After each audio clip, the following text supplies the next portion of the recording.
이 시간에는 찬양의 이유란 제목으로 하나님 말씀을 나누도록 하겠습니다.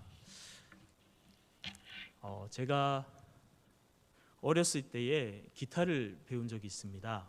그렇게 잘 치지 못했지만 기타를 배웠는데 기타를 한참 놔뒀다가 기타를 잡고 반주를 하면서 찬양을 하는데 뭔가 음이 안 맞는 것입니다. 찬양이 은혜가 안 되는 것이죠.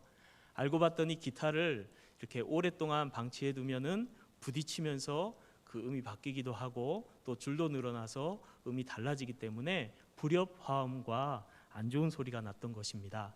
그때 어떻게 하냐면 미라 레솔 시미 줄 한 줄 한 줄을 음을 다시 신디 건반이나 튜닝기에 맞춰서 음을 하나하나 다시 맞춘 후에 찬양을 부르고 기타 반주를 하면 참 은혜롭게 찬양이 불러졌던 기억이 납니다. 왜 이야기를 하냐면 우리 신앙에도 마찬가지입니다. 여러 가지 어려움과 문제들에 우리가 부딪히다 보면 또 안일함과 세상의 유혹 속에 살아가다 보면 우리도 모르는 사이에 우리의 믿음이 약해지거나 변질될 수가 있습니다. 그때마다 우리는 어떻게 해야 될까요? 우리의 기준이 되는 성경으로 돌아가야 될 줄 믿습니다. 그리고 초대교회 신앙, 사도들의 신앙으로 돌아가야 될 줄 믿습니다. 그곳으로 돌아가서 그들의 신앙이 어땠는지, 성경이 말하는 진리가 무엇인지 다시 한번 확인하고 우리의 신앙을 다시 조율하는 은혜가 있어야 될 줄 믿습니다. 오늘 특별히 우리가 읽은 베드로전서 말씀이 바로 그에 해당되는 말씀입니다. 베드로가 살아가던 이 시대에는 여러 가지 박해와 시험들이 있었습니다.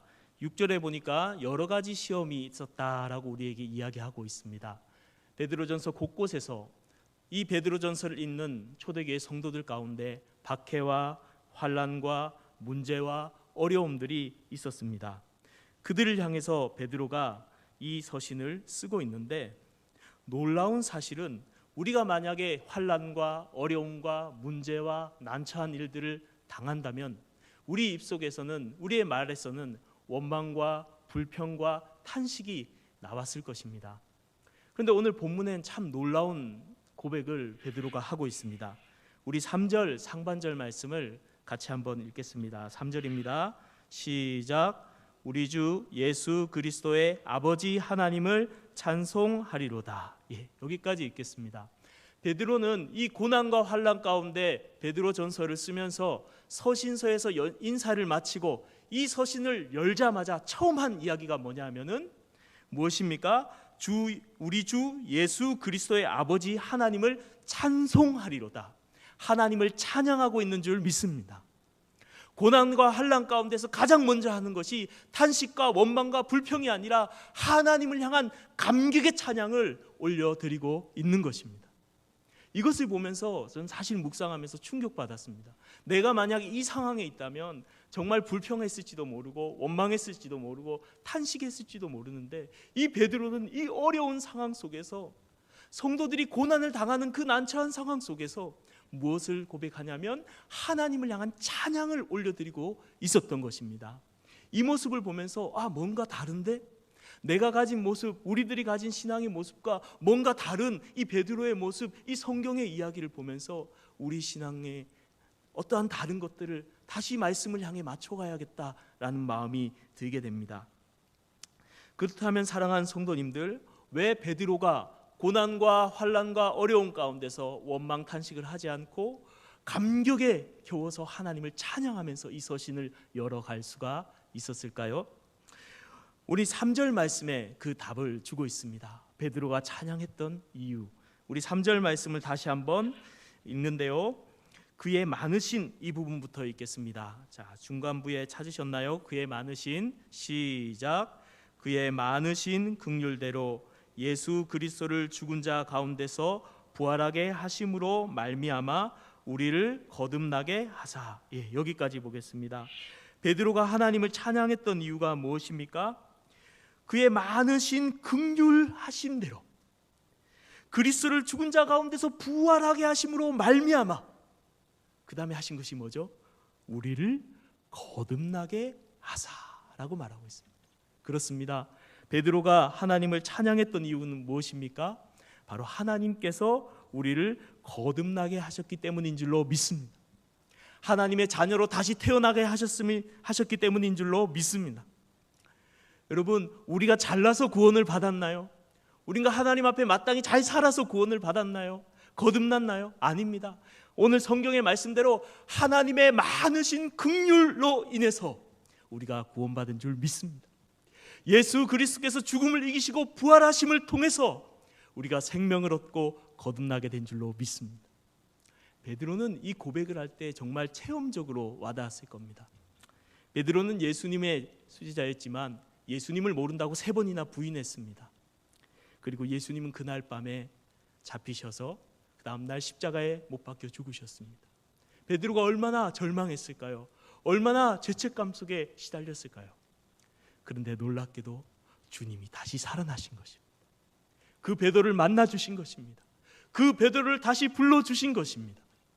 그 부활하신 주님을 만남을 통해서 베드로의 인생은 완전히 새롭게 변화되었습니다.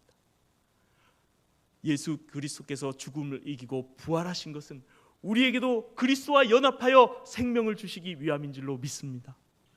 여러분, 우리가 예수 믿기 전에 어떠한 모습이었습니까? 거듭나기 전에 어떠한 모습이었습니까? 죄와 사망으로 죽었던 우리들인데 하나님의 은혜로 말미암아 우리를 다시 새롭게 거듭나게 하셨을 때 우리가 보는 모든 세상이 달라 보이지 않았습니까? 환경과 상황은 너무 좋지 않았지만 우리 가운데 하나님의 은혜가 가득 넘쳐서 구원의 감격 속에서 우리 하나님을 찬양하지 않았습니까? 베드로는 바로 나를 거듭나게 하신 그 하나님을, 우리를 거듭나게 하신 그 하나님을 찬양하자고 우리를 초청하고 있습니다. 사랑하는 성도님들, 여러분들이 처음 예수님을 믿고 절대 변할 것 같지 않던 우리가 하나님의 은혜로 말미암아, 하나님의 긍휼로 말미암아 구원받고 변화되었을 때 우리가 얼마나 그 감격 가운데 하나님을 기뻐했습니까? 우리 가운데 이 구원의 감격과 은혜가 다시 회복되는 은혜가 있으시기를 바랍니다. 여러분 잘 알고 있는 찬양이 있죠. 나 같은 죄인 살리신 주 은혜 놀라워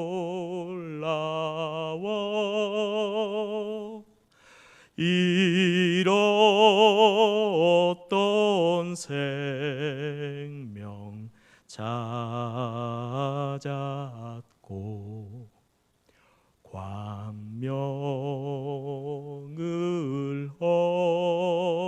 얻었네.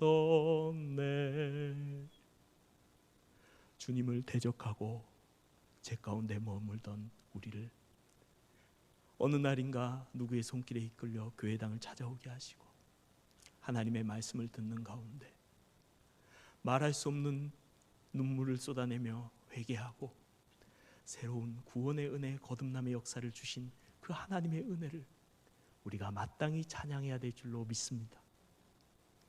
사랑하는 성도님들, 이 구원의 감격을 잃어버리지 마시길 바랍니다. 내가 처음 예수 믿을 때만 그 감격이 아니라 내 평생 잊을 수 없는 감격이 되시길 바랍니다. 여러분, 바로 방금 불렀던 나 같은 죄인, 이 찬양은 존 뉴턴이 1725년에 영국에 태어나서 그리고 예수를 믿던 어머니가 일찍 돌아가시자 방탕의 길로 들어가 악한 욕설과 그리고 악한 행동을 일삼고 결국 노예 상인으로 전락한 그의 삶 속에서 노예의 매매를 마치고 돌아오는 그 바다 가운데 하나님은 큰 풍랑을 그에게 불러일으켰고 너무나 두려운 나머지 어렸을 때 예수님에 대해서 들었던 존 뉴턴이 자기도 모르게 주여 우리에게 자비를 베풀어 주소서라고 기도했답니다. 놀랍게도 그 풍랑이 잠잠해지고 존 뉴턴이 그 풍랑으로부터 구원을 받자 그 마음속에 깊이 깨달은 바 나 같은 죄인도 주님이 용서해 주시구나. 그 구원의 감격으로 목회자가 되고 이 찬양의 작사자가 되고 그리고 그가 나이가 점점 들어서 기억력이 쇠퇴해져 갈 그때도 늘 입속에 고백했던 말이 다른 것은 다 잊어버려도 내가 죄인인 것과 죄에서 구원받은 이 두 가지는 결코 잊을 수 없습니다 라고 고백했던 이 구원의 감격과 은혜가 뜨겁게 우리 가슴 속에도 살아있기를 축복합니다. 그 구원의 감격이 살아있을 때에 우리는 하나님을 마땅히 찬양하는 하나님의 백성이 될 줄로 믿습니다. 베드로가 찬양했던 두 번째 이유는 바로 3절 하반절에서 4절까지 말씀 속에 있습니다. 3절 하반절에 보면 산소망이 있는 부분이 있습니다. 이 산소망이부터 우리 4절까지 말씀을 읽겠습니다. 산소망이 있게 하시며 썩지 않고 더럽지 않고 쇠하지 아니하는 유업을 있게 하시나니 곧 너희를 위하여 하늘에 간직하신 것이라. 아멘. 자, 그렇습니다. 두 번째 이유는, 찬양할 수밖에 없는 두 번째 이유는 무엇입니까? 바로 하나님께서 우리에게 하늘의 유업을 주시기로 약속하셨기 때문이라는 것입니다. 천국의 소망 때문이라는 것입니다. 특별히 오늘 본문 3절 하반절에 산소망이란 있게 하셨다 했는데, 이 산소망이는 원어의 표현을 살려서 번역하면 살아있는 소망을 주셨다는 겁니다. 죽은 소망은 절망입니다. 그러나 예수 믿는 사람들은 절망이 아니요, 죽은 소망이 아니요, 움직이고 우리의 마음과 삶에 영향을 주는 살아있는 소망이 있는 사람들인 줄 믿습니다. 그 살아있는 소망이 무엇입니까? 어디에 있습니까? 4절에 썩지 않고 더럽지 않고 쇠하지 않는 유업을 있게 하시나니 라고 말했습니다. 이 땅에 있는 것이 아니라는 것입니다. 어디에 있습니까? 곧 너희를 위하여 하늘에 간직하신 것이라. 우리의 소망을 하나님께서 이 땅이 아닌 하늘에 두신 줄 믿으시기 바랍니다. 이 땅의 것에 소망을 두고 살아갈 것이 아니라 하늘의 것에 소망을 두고 살아가야 될 줄로 믿습니다. 사랑하는 성도님들, 제가 이 부산에서 태어나서 자랐습니다. 초등학교 때까지. 얼마 전에 제가 이 대연동 쪽에 이렇게 지나가면서 옛날에 어렸을 때 살았을 때 동네를 한번 가보고 싶다라는 생각이 들어서 차를 몰고 들어갔습니다. 대연시장 쪽인데 그 골목 속으로 들어갔는데 사람이 하나도 없는 거예요. 차도 없고 안 다니고. 뭐지? 하고 벽을 봤더니 빨간 글씨로 철거 써 있더라고요. 온 동네에 사람이 한 명도 없어요. 다 철거. 그래서 제가 어렸을 때 살던 그 동네를 이렇게 보다 보니까, 제가 어렸을 때 저희 앞에 빨간 집 2층으로 된 아주 멋진 집이 있었거든요. 그래서 나도 저 집에 꼭 살아보고 싶다. 부잣집이고 너무 좋은 것 같아서 저 집 꼭 한번 살아보고 싶다. 어렸을 때 그 생각을 하고, 어렸을 때 생각을 하면서 그 집을 딱 쳐다봤는데 그 집이 너무 허름한 거예요. 너무 작은 거예요. 지금 철거라 여기저기 뜯어서 부서지기 일보 직전에 아주 그렇게 보기 험한 건물이 되어 있는 거예요. 여러분, 이 땅에 있는 것이 모두 그런 줄 믿습니다. 영원한 것은 이 땅에 없고요, 우리의 건강도 약해지고 우리의 소유도 이따가 사라지고 쇠하여지고 없어지지만 하나님이 우리에게 주신 유업은 영원한 줄로 믿습니다. 여러분, 천국이 정말 있음을 믿으십니까? 하나님이 여러분을 위해서 유업을 정말 준비하신 것을 믿으십니까? 여러분, 하나님께서는요, 이스라엘 백성을 출애굽시켜서 그것이 끝이 아니었습니다. 홍해 바다를 건너서 뒤에 쫓아오는 애국 군대를 수장하고 놀랍게 구원하신 그 구원의 감격에서 이스라엘 백성은 솟구치고 춤을 추면서 하나님을 찬양하고 새 노래로 노래를 했습니다.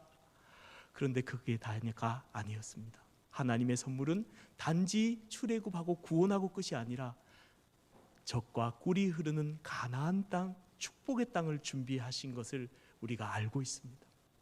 여러분, 우리 신앙생활에도 마찬가지입니다. 예수 믿고 제사함 받은 것, 새롭게 거듭난 건 너무나 큰 축복이죠. 근데 여러분, 그게 다가 아닙니다. 시작일 뿐입니다. 하나님 아버지께서는 우리를 위해서 하늘의 유업, 너무나도 좋은 선물을 준비하신 것을 믿으시길 바랍니다. 제가 예전에 한번 꿈을 꿨는데요, 그 꿈에 넓은 평지에 수만 명의 사람들이 모여 있었습니다. 그리고 오른쪽 귀퉁이에 천국 입구가 보이는 거예요. 한 귀퉁이가. 근데 거기에 금색으로 된 너무나 아름다운 천국이 있는데 거기서 이름 부르는 사람만 들어갈 수 있대요. 그래서 이제 이름을 부르려고 딱 하는데 제가 그 넓은 평지에서 무릎을 꿇고 기도했습니다. 주님, 제 이름을 제발 불러주세요. 그 천국이 얼마나 좋은지 제가 그 꿈에서 느껴지더라고요. 제발 저 천국에 가고 싶다. 주님, 제 이름을 불러주세요. 막 눈물을 흘리면서 무릎 꿇고 간절히 기도하는데 5번째 제 이름 불러주셨습니다. 그래서 어땠을까요? 너무나 좋아서 할렐루야! 하는데 꿈에서 깼어요. 그것만 안 했으면 제가 천국 투어를 하고 왔을 텐데 너무 아쉽더라고요. 여러분, 하나님이 우리를 위해서 우리 아버지께서 준비하신 유업, 그 천국의 유업이 정말로 있음을 믿으시기 바랍니다. 그 소망을 우리가 분명히 가지고 있다면 이 땅에 대한 미련이 없습니다. 욕심도 없습니다. 하나님 나라의 소망으로 우리가 즐거워하면서 찬양할 수 있을 줄 믿습니다. 세 번째 찬양할 수 있었던 이유는 5절에 있습니다. 우리 5절 말씀을 같이 한번 읽도록 하겠습니다. 시작. 너희는 말세에 나타내기로 예비하신 구원을 얻기 위하여 믿음으로 말미암아 하나님의 능력으로 보호하심을 받았느니라. 아멘. 그렇습니다. 5절 말씀에 보니까 말세에 나타내기로 예비하신 그 구원을 얻기 위해서 믿음으로 말미암아 무엇을요? 하나님의 능력으로 보호하심을 받았느니라. 하나님의 능력으로 보호하심을 받았느니라. 세 번째 찬양의 이유는 하나님의 보호하심 때문에 베드로가 하나님을 찬양했던 것입니다. 사랑하는 성도님들, 이스라엘 백성을 하나님께서 출애굽하신 것도 너무 감격스럽고 찬양할 이유고, 약속의 땅을 주신 것도 너무나 감격스러울 이유이지만, 여러분 시편을 보시다 보면 그 광야 출애굽에서 약속의 땅 들어가기까지 그 광야의 길을 걸어가는 여정 속에서 하나님이 만나와 메추라기로 먹이시고 구름 기둥과 불 기둥으로 지키시고 그 대적들을 그 앞에서 멸하시고 바위에 샘을 내어 시원한 물로 마시우는 하나님의 보호하심을 감격하면서 찬양하는 시대를 보게 됩니다. 사랑하는 성도님들, 우리가 구원받은 것도 찬양의 이유고 하나님 나라의 소망을 가진 것도 찬양의 이유지만, 험한 이 땅을 살아가는 동안 하나님의 능력이 우리를 보호하고 계신 것이 우리의 찬양의 이유가 됨을 믿으시기를 바랍니다. 하나님의 손길을 경험한다는 것이 얼마나 큰 축복인가요? 여기서 보호하다라는 단어는 원어적인 의미를 살리면 성벽을 쌓아서 지키다라는 의미를 가지고 있어요. 하나님이 마치 우리의 성벽이 되셔서 우리의 모든 대적과 시험과 어려움 속에서 우리를 든든히 지켜주심을 믿으시기를 바랍니다. 때로 우리가 연약해서 주님을 떠나기도 하고, 길을 잃어버린 양떼처럼 목자와 양을 떠나서 방황하기도 하지만, 목자 되신 주님은 그 잃은 한 양을 버리지 않고 99마리를 두신 채로 찾아오시는 주님이신 줄 믿습니다. 때로 우리가 연약해서 믿음으로 서기 참 힘든 시험의 상황 속에서도 하나님은 결코 우리를 포기하지 않으심을 믿으시기를 바랍니다. 한 아버지와 아들이 있었어요. 산길을 가는데 굉장히 가파른 길이 앞에 놓여 있습니다. 아들이 실수로 발을 헛디뎌서 떨어졌어요. 순간 아버지가 손을 내밀어 아들의 발을 딱 잡았습니다. 서로 손목을 맞잡고 이렇게 잡았어요. 그리고 아버지가 말합니다. 놓지 마! 떨어지면 죽어. 그러나 힘이 약한 아들은 손에 힘이 빠져서 아버지 손을 놓치고야 말았어요. 여러분, 아들이 어떻게 되었을까요? 떨어져서 죽었을 것 같아요? 살았을 것 같아요? 살았습니다. 아들은 힘이 빠져서 놓쳤지만 아버지는 그 아들을 놓지 않고 잡고 있었기 때문에, 우리 하나님은 의로운 오른손 권능의 손으로 우리를 붙들고 계시는 주님인 줄 믿습니다. 때로는 신앙생활 하면서 우리가 시험에 들고 또 믿음이 약해지고 마음이 절망이 되어서 주님 붙들 힘이 더 이상 없다고 우리 손을 놓아버리고 믿음의 손을 놓아버린 그 순간에도 우리 하나님은 결코 우리를 놓지 않고 그분의 능하신 손으로, 그분의 사랑의 손길로 우리를 여전히 붙들고 계심을 믿으시기 바랍니다. 반드시 하나님의 능력으로 우리를 구원하여 내심을 믿으시기를 바랍니다. 그러므로 이것을 알았던 다윗은 시편 23편 4절에 이와 같이 고백합니다. 내가 사망의 음침한 골짜기로 다닐지라도 해를 두려워하지 않을 것은 주께서 나와 함께 하심이라. 주의 지팡이와 막대기가 나를 안위하시나이다. 아멘. 이 진리를 알았던 바울은 로마서 8장 35절에서 39절 말씀에 이렇게 고백합니다. 누가 우리를 그리스도의 사랑에서 끊으리요? 환난이나 곤고나 박해나 기근이나 적신이나 위험이나 칼이랴. 기록된 바 우리가 종일 주를 위하여 죽임을 당하게 되고 도살할 양같이 여김을 받았나이다 함과 같으니라. 그러나 이 모든 일에 우리를 사랑하시는 이로 말미암아 우리가 넉넉히 이기느니라. 내가 확신하노니 사망이나 생명이나 천사들이나 권세자들이나 현재일이나 장래일이나 능력이나 높음이나 기쁨이나 다른 어떤 피조물이라도 우리를 우리 주 예수 그리스도 안에 있는 하나님의 사랑에서 끊을 수 없으리라. 아멘. 여러분, 하나님이 하나님의 능력으로 여러분을 보호하고 있음을 믿으시기 바랍니다. 하나님의 능력으로 우리를 지키심을 믿으시기를 바랍니다. 그것을 우리가 믿을 때에 우리는 고난과 시험 속에서도 하늘을 바라고 영광의 주님을 찬양하게 될 줄로 믿습니다. 나 같은 죄인을 살려주시고 새로운 생명으로 거듭나게 하신 그 놀라운 은혜로 인하여 우리는 하나님을 찬양해야 됩니다. 우리에게 말할 수 없는 더 좋은 하늘의 유업을 우리를 위해서 준비하신 그 주님을 바라보면서 우리는 찬양해야 됩니다. 우리가 연약할지라도 결코 포기하지 않으시는 그 하나님의 보호하심을 바라보면서 우리는 하나님을 찬양해야 될 줄로 믿습니다. 비록 우리의 상황이 어렵고 힘들고 시험이 있고 또 코로나라는 이 어려운 상황 속에 우리가 놓여 있지만 이 상황에 마음이 압도되어 찬양을 잃어버리지 마시길 바랍니다. 이 상황 속에서도 나를 거듭나게 하신 주님, 나에게 천국의 소망을 주신 주님, 나를 보호하시는 그 하나님을 바라보면서 찬양할 수 있기를 바랍니다. 베드로는 사도니까 그렇겠죠? 아니요. 평신도들도 초대교회 성도들도 그랬습니다. 우리 마지막으로 6절 말씀을 읽겠습니다. 6절입니다. 시작.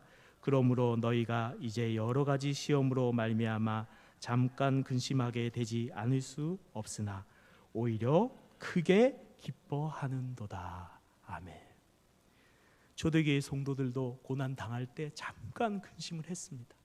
그러나 곧 나를 구원하신 주님, 천국의 소망, 그리고 나를 보호하시는 그 하나님을 바라보면서 오히려 크게 기뻐하며 하나님을 찬양하며 자신의 신앙을 다시 조율해서 찬양의 소리를 올려드린 줄 믿습니다.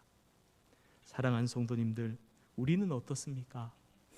우리는 이 어려운 상황과 환경 속에서 원망과 불평과 탄식으로 살아가고 있지는 않습니까? 어느새 내 입속에 찬양과 감사는 사라지지 않았습니까? 사랑하는 성도님들, 지금이야말로 하나님을 찬양해야 될 때인 줄로 믿습니다. 오늘 이 세 가지 진리를 바라보면서 우리 신앙을 조율합시다. 하나님, 거듭남의 간격을 잃어버린 우리의 모습들을 회복함을 통해 우리의 신앙을 조율하시길 바랍니다. 하늘에 대한 소망을 회복함을 통해서 우리의 신앙을 조율하시길 바랍니다. 하나님의 보호하심에 대한 확신을 회복함으로 우리의 신앙을 조율하시기 바랍니다. 그리고 다시 한번 이 조율된 마음으로 우리 하나님을 찬양하시길 바랍니다. 우리의 찬양을 통해서 하나님이 영광 받으실 줄로 믿습니다.